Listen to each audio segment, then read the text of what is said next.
We divide 244 by 5 in a long division method. 5 times 4 is 20. On subtracting, we get 4. So now we put down this 4 and it is 44. 5 times 8 is 40.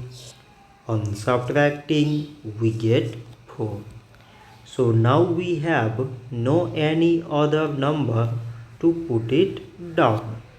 So we take here decimal, so that we put 0.